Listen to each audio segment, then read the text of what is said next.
Il existe cette carte que vous pouvez ouvrir en pleine page. Voilà. Sur mouvement-constituant-populaire.fr.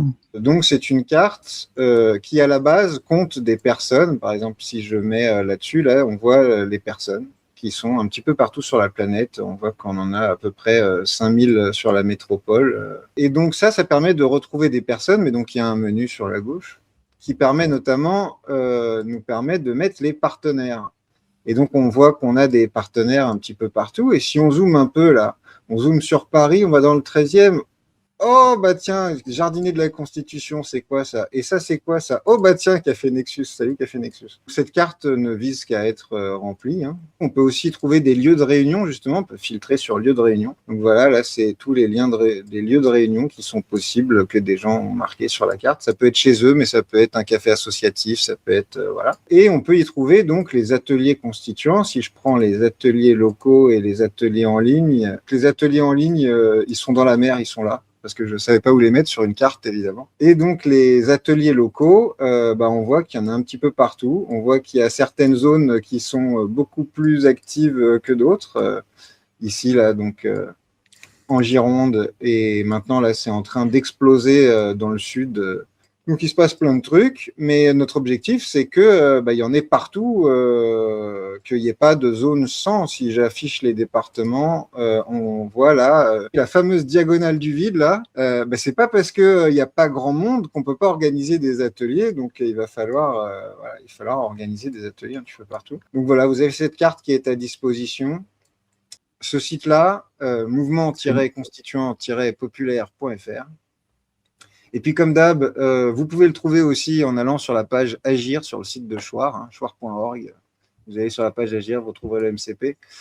Sinon, ouais, mouvement-constituant-populaire. Alors, la carte, les gens peuvent s'ajouter eux-mêmes, mais en fait, c'est moi qui les ajoute et c'est moi qui ajoute tout ce qui est partenaire, groupe, etc. Ça, les gens, ils peuvent pas. Mais bon, si les gens veulent s'ajouter sur la carte, moi, je le verrai de toute façon. Donc, du coup, après, je peux vous ajouter au MCP. Mais la base, c'est pas comme ça que ça fonctionne. Il y a donc ici participer, s'inscrire, un formulaire d'inscription.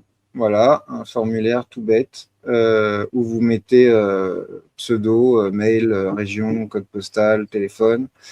Vous envoyez le formulaire. De là, vous recevrez un mail pour vous inviter à l'accueil sur Discord tous les lundis à 20h. Et puis, si vous n'êtes pas dispo le lundi à 20h, ou si vous n'arrivez pas avec Discord, on fait autrement, c'est pas grave. Et de là, on fait le point avec vous sur ce qui se passe dans votre localité en fonction de vos envies, etc. Et s'il ne se passe pas encore quelque chose dans votre localité, on vous donne directement les contacts des autres gens qui sont proches de vous sur la carte pour que vous meniez ensemble les futures activités, quoi. Nous, on donne aux gens les mails et les téléphones et les gens, ils se contactent. Il y a certains groupes qui préfèrent Telegram, d'autres qui préfèrent WhatsApp, d'autres qui préfèrent Discord, d'autres qui préfèrent... Et ça, on ne peut pas le gérer. On ne dit pas il faut fonctionner comme ci, il faut fonctionner comme ça. On met les gens en lien et puis ils se débrouillent. Hein. N'hésitez pas aussi à fouiller. Donc, comme je disais, nous, on donne les contacts des gens quand ils se sont inscrits au MCP. Alors, la plupart des gens ne mettent pas leurs contacts. Par exemple, on ne peut pas contacter la personne. Libre à chacun de mettre ses contacts s'il veut être contacté publiquement depuis la carte. Mais sinon, on donne en privé. Voilà, nous, on n'affiche pas les informations personnelles des gens à part le pseudonyme. Mais par contre, si vous-même voulez modifier votre point sur votre fiche pour que vos informations soient disponibles publiquement, il n'y a pas de souci. Léo, il faut expliquer, on comprend que tu n'affiches pas les coordonnées des gens d'emblée, mais comment on fait quand on voit quelqu'un qui est près de chez nous et qui n'a pas son numéro, comment on fait pour avoir son numéro? Il faut s'inscrire au MCP et te le demander. Alors, me demander à moi, dans l'idéal, non, parce que dans l'idéal, on aurait des relais départementaux partout.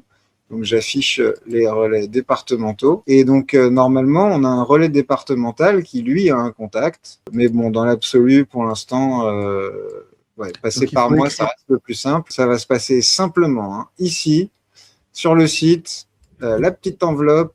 Donc voilà, un formulaire tout bête. Ça arrive à l'adresse principale du MCP, mais je peux la donner. Hein, c'est contact@ le nom du site, donc mouvement-constituant-populaire.fr. Et voilà, le plus simple, c'est de nous contacter, nous dire, voilà, je voudrais les contacts de...